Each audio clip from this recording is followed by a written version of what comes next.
Hello everybody, I'm Cody. I'm Eric. And thanks for checking out the podcast. This is called Eye on Industries. This is episode 1. We're going to try to do a new podcast every week for you guys, upload on Sunday to the channel. And we're going to be focusing on the motorcycle power sports side of the business. There's a lot of misconception about dealers and what they bring and what they do. And we're here to address that. We're going to kind of dive into a bit about our backgrounds so you kind of know where we come from, what we bring to the table, and we're just not some average Joe Blow that doesn't know what we're talking about. So, Eric, I'll start with you. How long have you been in the motorcycle industry? So, I bought a motorcycle shop in '91. Prior to that, my father taught me to ride when I was 4. By the time I was 5, we were racing pretty much every weekend. So I grew up either at a motocross track or a short track, or we did a little speedway, we did some cross country and enduro. 16, I got a professional license. I held a professional license all the way through my early 40s, then started doing a huge amount of vintage racing. In '91, we built components most of my life, and that was at a time where you couldn't buy a lot of components like you can now. Actually, the industry now caters a little more in a kit fashion, where at one time they didn't. Right. So that's kind of the era I grew up in. And in '91, I decided that I wanted to try and do the motorcycle shop deal full time. So we went from doing it part time in the back of my father's electrical and mechanical business into a storefront, and then we've grown ever since. And you're still here after all these years, so, and that's where we're at right now. We're actually, if we're sweating, it's because we're in the shop. This is a traditional old school shop. There's no AC. It's all the bikes behind us, all the equipment to build the custom stuff. It's a legit fabrication, custom one-off shop. It's really cool to walk in here. Now, racing, you still do a little bit of racing here and there. Now, you're a national champion. How many times?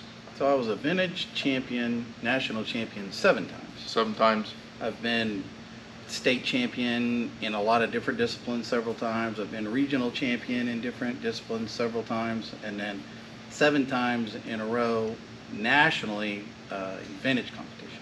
Nice. And my experience racing is none. We're going to change that this year, but yeah, it's none. Now, I've been riding motorcycles since 2010. And I started in the industry in 2012, went to school, worked for Harley-Davidson, graduated from Harley-Davidson school, worked for different dealerships, and then I left there and went to work for a mom and pop shop that did Kawasaki, Suzuki, Yamaha, and I got certified with all that. And then I went back to Harley-Davidson, and then I got invited to work for a Moto Guzzi dealership, where I came work for Moto Guzzi for a while, and now here I am back again, working for a mom and pop shop, doing more custom stuff, more fabrication. And so I've been a little bit of all over the place, you kind of say. I mean, I've done the parts side of the business, and I've been a technician side of it as well, and I've done sales. So I've done kind of all 3 things you see when going to a dealership. Now, we actually work with quite a few dealerships here local. So even though we're a mom and pop shop, we still work closely with a handful of Harley dealers and Indian dealers here local in Oklahoma City. But today we want to talk about, give me 1 second. So that's our import shop down the street. Yeah, we have a, down the street, they build 4 cylinders and 6 cylinders and straight pipe, turbos, what, anyway.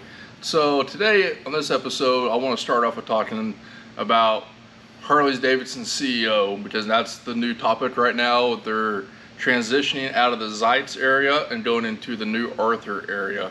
And so I don't know about Eric, but I have been real thrilled with how Zeitz has ran the company. Personally, I felt there was stuff he could have done different. There's things he tried.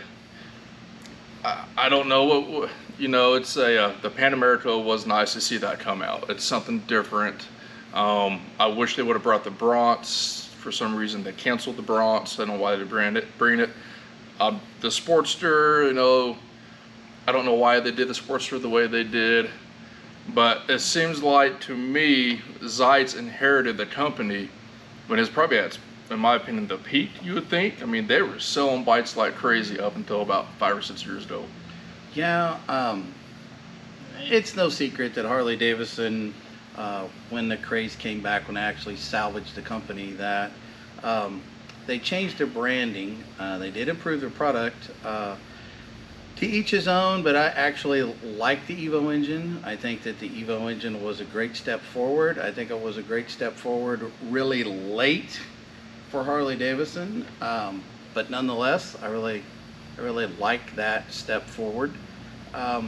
But the last guy that they had, to me, was he took Harley-Davidson in directions that I never would have thought that you ever would have taken a motorcycle manufacturer at all, especially socially. Oh yeah. With the way that they did that. My whole life, the not just Harley-Davidson, motorcycle manufacturers as a whole was always a victim of politics, because politicians as a whole have a knee-jerk reaction to motorcycling. Right.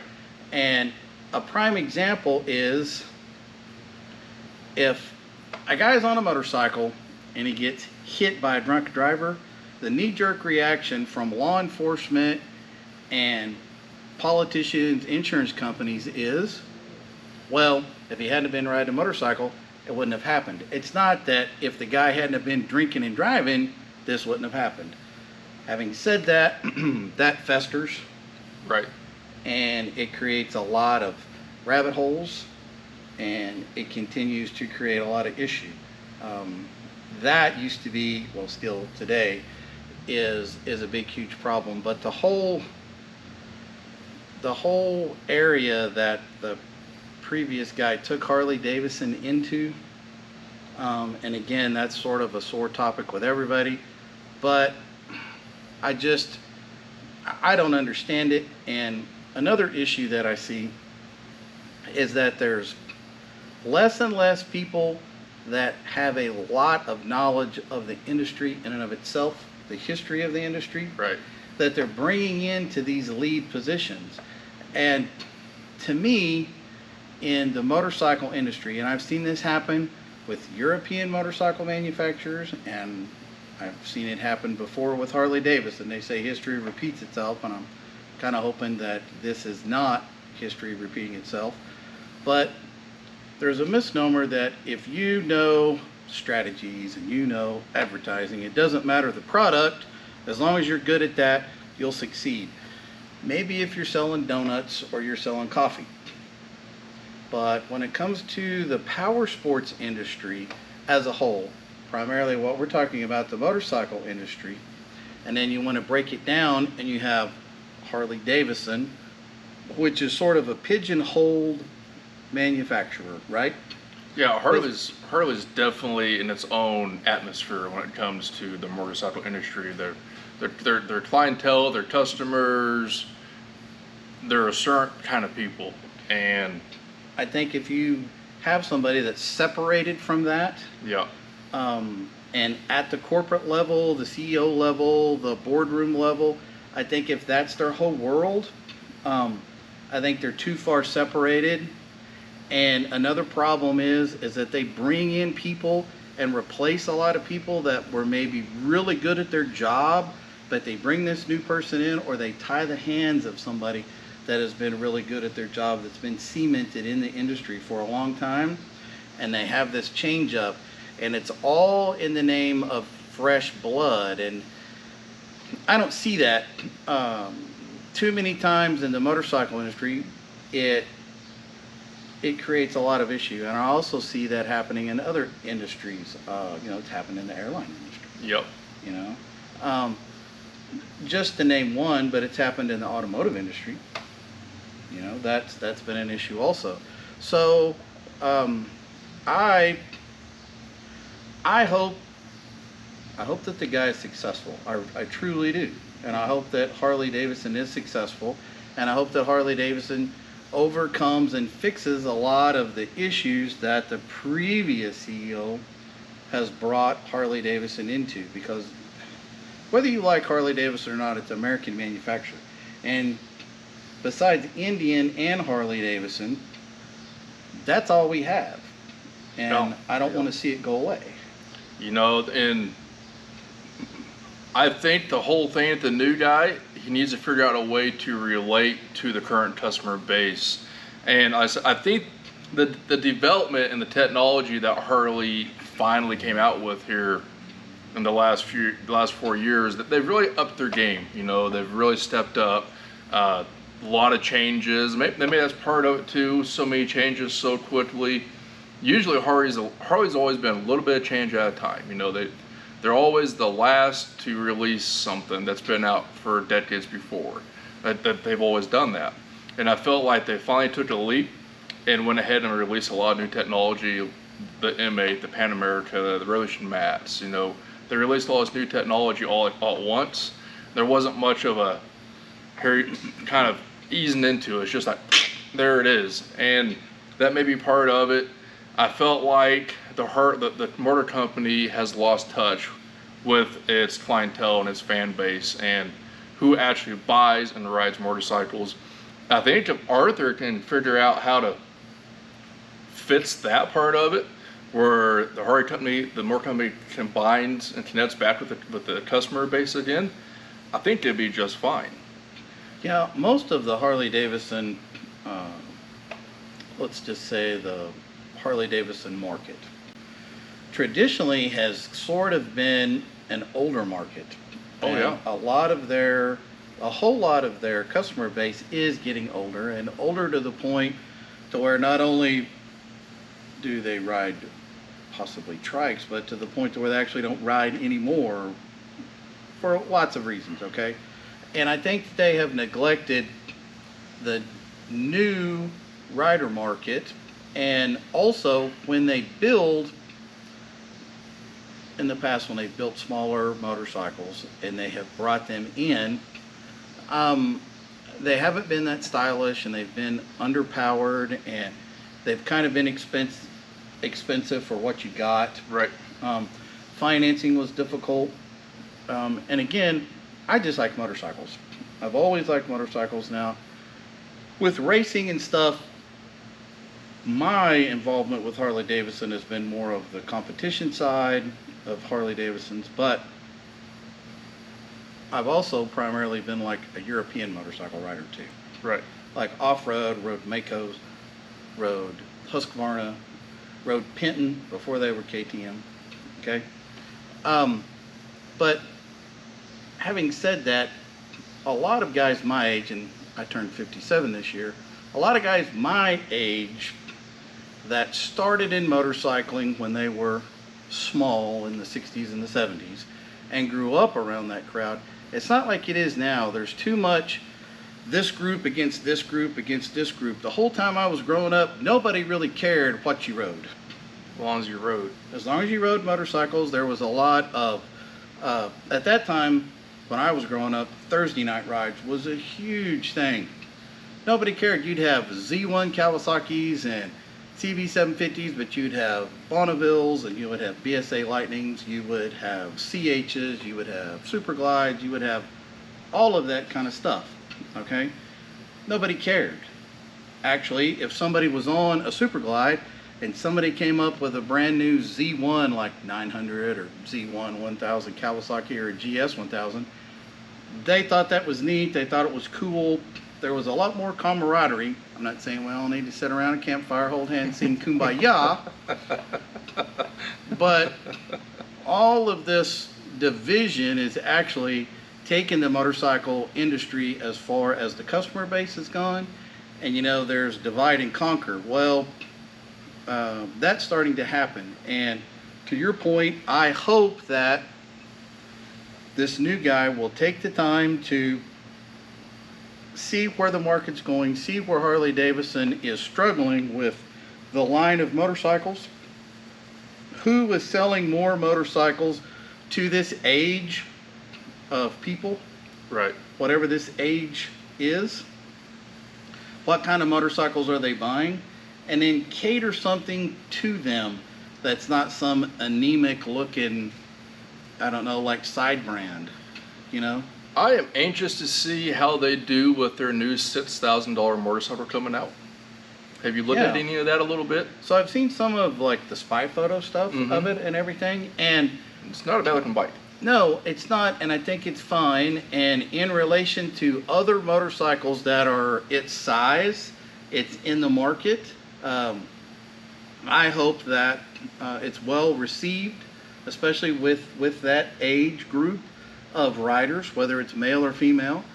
But I also hope that there is a lot of finance opportunities. You know, like, you have to give credit where credit's due, because the Japanese have done a great job with financing motorcycles and first-time buyers, stuff like that. Harley just sold off $5 billion worth of shares, or $5 million worth of finance. We'll talk about that more in the next podcast. But yeah, Harley has sold off and changed companies for the financing thing, and we want to touch on that, because there's a big misunderstanding there. But that's for a later down video. But yeah, I think the $6,000 bike is now, since I've been alive, I've never seen a $6,000 Harley unless you get a used one. So if I can get a new $6,000 Harley, now I'm sure people will be like, well, it's only 500cc or 600cc. Listen, you've got to capture the younger generation. You've got to get them on the bikes and fall over the brand. If you don't, you will never make it. And unfortunately, Harley-Davidson has failed at that in the past. They're not capturing young generation. They got to capture them. And I think this $6,000 bike is the perfect way to do it, especially when you get a finance, like you said. I do, and I'll tell you something that I've seen in my lifetime is that I have seen a lot of motorcycles that are made to capture a particular group of riders that absolutely gets annihilated, and it fails, all because of media. And now it seems to be even easier to squash a product, especially with people that have too much of an ego. And trust me, every day at my shop there's ego. Holy cow, is there ego, man, every day. Especially with guys that need to take a step back and learn to ride better, people. And learn to take better care of your stuff.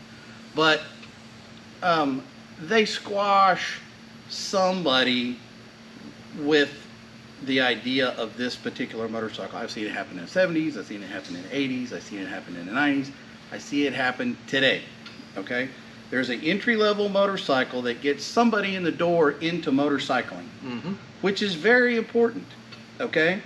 And then from there, these people they'll make decisions. Some people, they get that, and it fits them, it fits everything about them, what they use the motorcycle for. There are some people that progress far enough. Guys with dressers seem to be the world's worst. They progress so far, and then after that, that's it, okay? Well, that motorcycle that they chose may fit that, and so it might be a lifetime deal. But then you have other people that's like, you know what, I'd like to get this, or I'd like to get that, or I'd like to change something different. But when you squash that entry-level motorcycle and you squash that entry-level mentality, then it kills the industry as a whole. And a perfect example is the Sportster. If I had $1 for every time I heard somebody say the Sportster's a girl's bike, I could have bought a brand new motorcycle by now. That is what he's kind of trying to talk about here. If somebody gets a brand, let's say somebody goes buys this new $6,000 motorcycle, and they're out riding it, they're enjoying it, they're loving it, and then you come along with your uppity high-end bike, and you're looking down at this guy. By looking down, I'm talking about you think you're better than this person, and you talk bad about his bike, you ruin his motivation to want to pursue further along in the industry and go further than what he already has. He may even go sell the bike, you know. We gotta stop doing that. You gotta stop saying that, well, that's a girl's bike, or or that's not a real bike, and a man will be riding this, and why don't you go ride this? You know, we gotta stop that. That's part of the division that Eric's talking about. I mean, yeah, he's talking about different division between different kinds of sport bikes and cruisers and all adventure bikes, and then Indian and Harley and whatnot. But there's also a division in that too, where you think you're better than somebody else because you have a more expensive bike. They're riding, and my pops used to say this for a long time, and my pops he passed away a little while ago. He's 75 years old, and he'd been riding forever, and he goes, it doesn't matter if you're on a 150cc motorcycle or a 1200cc motorcycle, if you're on the top of the line CVO Harley or the very bottom $500 marketplace entry-level motorcycle, the wind isn't putting your face any different. You're still experiencing what he said, God's country, and you're still riding, and you're still loving life. Well, we gotta get back to that. Yeah, and there's there's a lot of guys like you were talking about, the girls and guys. I tell you what, I got a lot of customers that are females, and they gripe about their boyfriends and husbands because they can't keep up. And the boyfriend and the husband has physically a larger motorcycle, but they can't keep up, you know. But you go to bike night or something, and ego runs amok, and the chest pokes out, and then it's all this runoff at the mouth, you know. My deal is that, let's do the Sportster deal. When the Sportster came out from Harley-Davidson, that was the performance model. Right. And in the big twins, as far as a performance model went in the big twins, that was a Super Glide. That's how that progressed. Now, I'm sure in the comments you're going to get a whole lot of crap where somebody says, well, this guy knows this, or this guy does that. All right, look. That is the fact of the matter, that the Sportster was the performance model, and then in the big twin, the Super Glide was a performance model. And prior to that, it was the KR, which was the flathead, okay? And if you go back to any of their original... Prior to that, it was the WR. Yeah, if you go back to any of the original Sportster ads from the first year it was released or pre-release, that's what they talked about, performance. Performance, affordable, fun bike. And that's what a Sportster is. It's a fun, affordable bike, especially the 1200s. And we just had a stunt show here at Harley World last weekend, and there's a guy in 883 ripping it up, doing rolling burnouts, doing donuts, doing wheelies. It's an 883. I talked to him. So don't let somebody tell you have to have a big bike to have fun. That's not the case, nor do you need a big bike to ride far. I rode the Sportster Performance Series, and that series is kind of, sort of, morphed its way into what they call hooligan. But, you know, we were racing Sportsters on the half miles and the miles, and there's no girls dirt bike crap with that. So it's all ego. It's all guys with their dressers, and all you Johnny-come-latelys call them baggers. But they come up with their dressers and their big wheel dressers and all that kind of stuff, and their chest is poked out, and they're running off at the mouth, where them guys are the ones that are scared of freaking lawn clippings. I don't know which is worse, that or people that complain about lawn clippings. I don't see you guys complaining about gravel or cars puking their body fluids. No, you want to pick on somebody with grass clippings. Again, a whole other rant, but we could easily do just one series of nothing but rants that we hear on a daily basis here at the shop, between the egos, the rants, and all the stuff. Maybe we will. Maybe we'll do a podcast, like a 30-minute podcast of just everything, all the crap we've heard in the years we've been doing this. And all of the misinformation on YouTube. Of course, now you're saying, well, you guys are on YouTube. That's fair. But you need to be smart enough to sort of sift through the BS, okay? You watch the videos, it's like, don't buy this, and only idiots buy that. Look, the motorcycle industry is very diverse. And that is what makes it such a great industry to be a part of. Not just shop side, but as a consumer side. There's a whole lot of stuff to experience. There's a lot of stuff that's offered There's different types of vehicles that are offered. I say different types because you're like, what do you mean? They're all motorcycles. Well, you have off-road, you have on-road, you have dual purpose, you have touring, you have sport touring, you have cruisers, you have adventure tour. You have the custom world. And I think that it's more important that everybody have fun with their motorcycles and a whole lot less of politically correct, or we want to target this one special little market like the previous guy at Harley-Davidson did. In my lifetime, if you would have told me Harley-Davidson was going to do that, let alone they were going to pull that release at Sturgis, Yeah. I would have said there is no way that was ever going to happen. And if it was pre-2000s, I would have told you that that never would have happened with the motorcycle industry anyway. My whole question is what made Harley-Davidson think that people in that, let's say, lifestyle, let's just call it a lifestyle, okay?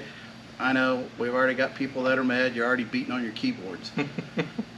But it's just a description, so calm down, take a deep breath, take a drink. What made them think that that group of people as a whole wasn't purchasing their motorcycles anyway? And why did they feel like they had to change and announce this, especially with so many other failures, like with beer companies and stuff that had zero success with that? I don't know. That's where I was getting at with Zeitz not knowing his customer base. Again, Harley-Davidson isn't just white male riders. No. You literally have every single race on a Harley. You have male and females on Harleys. You have young kids on Harleys, all the way to guys in their 90s still riding. So there's whole, then you, like you said, you got your straight guys, you got your guys that are gay. I'm just gonna be blunt. And so you gotta find a way to connect to all people.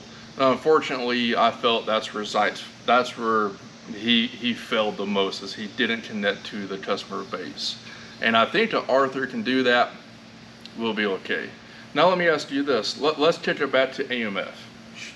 Okay. We're gonna go back. Go back to AMF. If you're not sure AMF is, go do some research, okay? All you guys that keep talking about how Indian's a Polaris and it's not really an Indian, go back and look at AMF. That's all I'm gonna say. All right, so in Oklahoma, you can get a motorcycle license before you can get a driver's license. Up to 250 cc, if I'm not mistaken. You know, it was, and I believe that they're actually going to raise that here, and they might move it to like 300 if they haven't. The COVID deal kind of changed that up a little bit. So 250. I think right now it's 250 cc. So 14 years old, you can get a motorcycle license and go ride a motorcycle. Now, the reason I bring up AMF because during AMF they had the mariachi, where they had the little 50 cc's and 75 cc's and 125. How well did those sell back in the day? Because you would have remembered those. I did. And we got a few here in the shop, but anyway. I remember those, and I remember those when those come out. I remember my father taking me to a lot of the different shops when I was growing up. He knew a lot of dealer owners, and he knew a gentleman in the state of Oklahoma by the name of Bob Davis. My father knew him, and he had a Harley-Davidson dealership at the time. That was probably the beginning of a bit of a division, and I'm going to bring up a name that actually sort of mended that, because Evel Knievel had his kids actually doing a lot of wheelies and stuff with him before he jumped, and they rode the little Italian two-stroke motorcycles, doing wheelies and stuff like that. They were affordable. A lot of people are going to talk about, especially people that's like never had them, and somebody said that they had it and it was always problematic. Well, was it problematic because they didn't take care of it? Was it problematic because they abused it? Because here was my experience. My experience was that 70s two-strokes, all 70s two-strokes will die in the garage if you look at them wrong. And I don't care who makes it. It could be out of Europe, it could be out of Japan, it could be wherever, okay? All 70s two-stroke stuff was apt to break or seize at any given instant in its day. Having said that, though, that gave a lot of people the opportunity to include their kids. Now, actually, Honda had also done a great job of that, and in the 70s there was a huge mini bike boom. Okay, so to your point with Harley-Davidson, yes, they had that line. Was there a division within the dealerships? Yes, because you had some Harley-Davidson dealerships that didn't want to mess with them, and you had other Harley-Davidson dealers that viewed them as an opportunity. Okay, so as far as dealers go, you have that within all lines of motorcycles anyway. But Right. it was a fantastic opportunity. I think Harley-Davidson tried initially to make that work. You know, Harley-Davidson also had a limited success rate with Rex Stanton as far as the motocross went. You know, they had a motocross model for a short period of time, Yep. which has now become a cult favorite. But I think it was a great opportunity, and I'd like to see Harley-Davidson go back to that. In my neighborhood where I grew up, there was actually a lot of kids that rode the Rapidos, they rode the Bajas, they rode the little Sprints, okay? But having said that too, also another motorcycle at the time that was super popular was a brand called Hodaka. And there were little Harley-Davidsons, little Hodakas, and then of course you had the Japanese stuff like the small Yamahas and the Hondas and the Kawasaki's. The European stuff was not as popular, and everybody's going to have their own reason why, but the fact of the matter is that the European stuff you could buy two of everything else that I had mentioned to the one European motorcycle. Right. So yes, all of that was a great opportunity. I think that Harley-Davidson just did not market it correctly. Again, I think that they had people that were part of marketing that didn't understand that part of the industry. I don't think that their staff was well-rounded enough to actually incorporate those motorcycles into their line. It was a totally different world, you know, American manufacturing.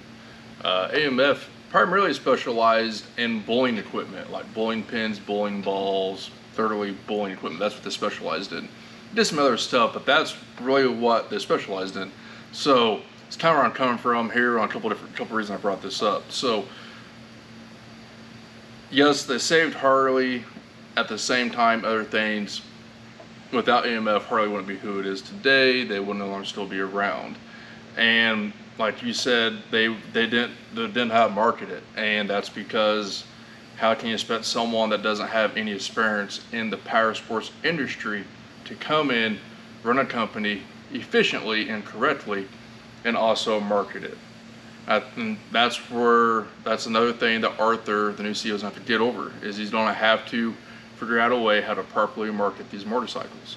And then two, the reason I brought up the AMS stuff with the mini bikes is because I think that's a great opportunity if Harley-Davidson would capture it now. I see plenty of kids riding little dirt bikes and little mini bikes at the racetracks and stuff. They're riding little stuff all the time. I think if Harley come out with a 250cc, a 100cc, a 50cc, and price them competitively, I think that's a way to capture the new upcoming generation. And like you said, with the little 50cc, you can get on that at a pretty young age, and you can ride with your dad. Now, your dad may not be able to go, or your mom, you guys may not be able to go down the highway together, but you can ride on the city street, you know, your little back streets home, you know, in front of the house and stuff at 20 miles an hour. And I guarantee you, the little kid's going to remember riding with his dad and mom on his little mini motorcycle, and he's going to get bigger and bigger and bigger. By the time when he hits 14, he's ready for that 300cc motorcycle from Harley-Davidson. He's going to go get it. And that's how you capture the new generation coming up. And I would like to see that. I would love to see them incorporate. I think the I'm thinking this 6,000 I think this is going to kind of be an experiment with the $6,000 bike. I think they're going to see how well it does in the States. I'm sure overseas it's going to be phenomenal because the streets, the 750 street, 500cc street sold very well overseas, and they struggled here in America. But I also think it's priced too high. This, I think they got it priced maybe just a little bit still too high, but not high enough that it's not going to sell. I think they're going to sell, and I hope they sell well, and then I hope that transitions to smaller versions of the motorcycle to keep people involved in the industry and at a young age. That's what I'm hoping for. I agree, and I would like to see them, if they go down the road of smaller motorcycles again. You know, a lot of the small motorcycles that they had, some were off-road only, some of them were dual purpose, but to your point, it was trail ride with the family. Yep. So you have little bitty bikes, and then you have a bike that like dad could take, a little bit bigger, but you went and you trail rode together, you had cookouts, you had all of this stuff that actually all the way up through the 80s in the motorcycling community was huge and was big. Right. Okay. And Harley-Davidson to an extent was in that for a short period of time. Like I said, I think that was mismanaged. I think they had a missed opportunity there. But I'd like to see them get back to that. Now, to your point of the small motorcycle, entry-level motorcycle, what I'm hoping is that it's just like you said, the All right, sorry, the camera battery died. I had to replace it. Where were we? We were talking about entry-level motorcycles with Harley-Davidson and the advantage. Here's what I'm hoping. I'm hoping that it gets parents that ride motorcycles and enjoy it, get their children involved. It's at a price point possibly that the parents can afford to purchase the motorcycle, okay? And they take the time to put the kid through a rider's course, they get their motorcycle endorsement, and then they ride as a family and grow with their riding ability, especially work with the kid, right? And not the sink or swim crap. I know some kids that went through that and they thought they really liked motorcycles and they got the sink or swim kind of attitude from the parents and it killed it. Look, don't do that. I'm not saying coddle the kid either, because there's a lot of misconception with that. Teach the kid how to ride safe, teach the kid how to ride smart, be caring in how you work with this kid. Make this kid think that you're working together, not that you're talking down to him, not that you're barking orders. The power sports industry is not a place for little league dads, and it's not a place for drill sergeant crap or anything like that. Take the time to work with your kid in a very safe and caring manner. Work with him where he thinks he is progressing. Show him how he's progressing. And I think that if Harley-Davidson could capture that, I think it would help the brand. 100%. You know, when I worked for Harley, there's one family I remember very specifically, and I used to work at Pitcher Harley-Davidson in Rogers, Arkansas. Fantastic dealership, by the way. There was a family there, and twice a year they would ride out as a family. And the mom rode, the dad rode, and both sons rode. And they would hop on their motorcycles and they'd go someplace. And the last time I talked to them, they just got back from Zion National Park. And they each had awesome memories they shared, and they each had fun. You can tell they're living life to the fullest. Some of my most fondest memories I have is riding with my pops, and I'm thankful every day that he taught me how to ride, because if he didn't, I never would have met this man. I wouldn't be where I'm at today in this world, in this industry. So there's a lot of good things that come from motorcycle riding. If it's done right, it's so much fun. And there's no better way to see God's country on the back of a motorcycle. My father, I mean, he started riding in his 40s now. My grandfather, my grandfather on my dad's side, didn't ride motorcycles. So my dad started riding motorcycles, messing with motorcycles like the 40s and then up through the 50s and stuff. But whenever I was given the opportunity as a little kid, I don't know any little kid that would turn down the opportunity to ride motorcycles. I mean, to me, when I was little, if it was loud, I ran to it. But my father worked with me in a way that seemed like we were learning and progressing together. And don't get me wrong, my father was teaching me through this method, okay? And my father would tell me, we need to do this to this motorcycle, here's why, and it's very important.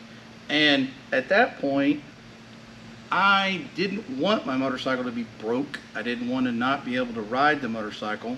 I was taught really young the responsibility of taking care and keeping up something. Not in a drill sergeant way. My father was like, look, this is what we need to do so we can continue to ride this and not have problems with it. And here's how we ride it safely so we don't crash it and tear it up. Now don't get me wrong, if you ride a motorcycle, you're gonna fall.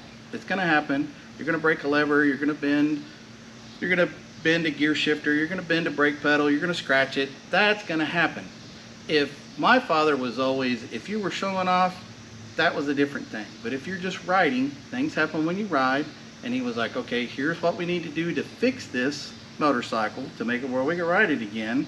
And what did we learn? How do we ride differently? How do we improve to where we don't have this problem again? And so my whole life, it seemed like that I was learning, continuously learning, and it was a pleasurable experience, and it made me want to learn more. 100%, yeah. He taught me how to ride. There's stuff I did wrong. He's like, hey, do this different, you know, and he taught me to really slow down. You know, when you're young, you want to ride fast. And he's like, you got to slow down, appreciate the little things in life, whether it be stopping next to a creek and putting your feet in it for a little while, just soaking it all in. It's not always about getting to the point as fast as you can get there. Sometimes it's nice to slow down and soak it all in, especially when you get in pretty places like Utah and Arkansas and Colorado and even New Mexico's got real pretty places. But I'm going to end this with this for the episode 1, and then we'll come back next week with a different topic. But reading on the social media platforms, a lot of you are already counting out Arthur as the new CEO, saying it's not going to work. Let's have some hope here. He did take over Pizza Hut and kept it going after it was declining. He kind of helped bring it back up. He helped take Top Golf and create over 100 of them and create 30,000 jobs. He helped grow that to what it is today. You know, so let's have some hope here and let's give the guy a chance at least. Let's just not automatically assume he's not going to be able to do a good job. We don't know. So let's give him a chance first. And if he can't do it, then hopefully Harley will learn from the second time around and hire somebody that is actually from the power sports industry. But I'm all for hope and giving a guy a fair chance. He could prove us all wrong, who knows. So I'd like to hear your thoughts in the comments. Don't be afraid to say something. I will try to respond to it. And thanks for checking out the channel. Thanks for listening to the podcast. Until next time, you all ride safe.